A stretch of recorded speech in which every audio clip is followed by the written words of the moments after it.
Afternoon, welcome to tour with Debu. জানেন, বাড়িতে অনেক সময় দেখা যায় যে গাদার মাছ বা লেজের দিকের মাছ অনেকেই খেতে চায় না। তাই গিন্নির প্ল্যান অনুযায়ী আজকে গিন্নির নতুন একটা জিনিস আপনাদের সামনে এনেছি।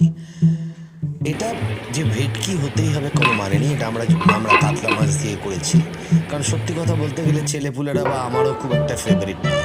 মাছটাকে ভালো করে সেদ্ধ করে সুন্দর করে তার থেকে সমস্ত কাঁটা বা তেল এক্সট্রা যেগুলো থাকে খুব ভালো করে বেছে নিতে হবে। প্রথমে সঙ্গে আপনার বেটে নিতে হবে লেবু, একটু রসটা সাইডে রাখবেন।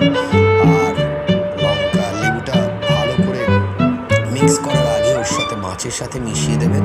এটা গন্ধটা অনেকটা, মাছের যেটা গন্ধ সেটা চলে যাবে। আর কাঁচা লঙ্কা, আদা আর রসুন ভালো করে বেটে রাখবেন সাইডে। এরপরে যেটা করতে হবে সেটা হচ্ছে যে এই যে মিক্সটা আমরা বানালাম, কাঁচা যেটা আমি বললাম এর আগে, ওইটা ভালো করে মিশিয়ে দিতে হবে মিক্সিং বোলের সাথে। এটা আবার ভালো করে মেশাতে হবে। এটা এমনভাবে মেশাতে হবে যাতে একদম মিহি করে মিশিয়ে নিতে হবে, তা না হলে কিন্তু আঁট হবে না। আর আঁট না হলে আপনার এটা যখন ভাজার সময় এটা ছেড়ে যাবে।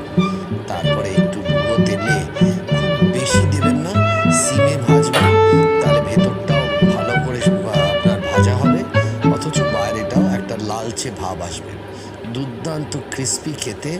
এবং এই মাছের যে বড়া, যেটা বা বলতে পারেন আমাদের fish fry in Bengali style, এটা দিয়ে আপনি ঝোলও করতে পারেন বা এমনিও খেতে পারেন।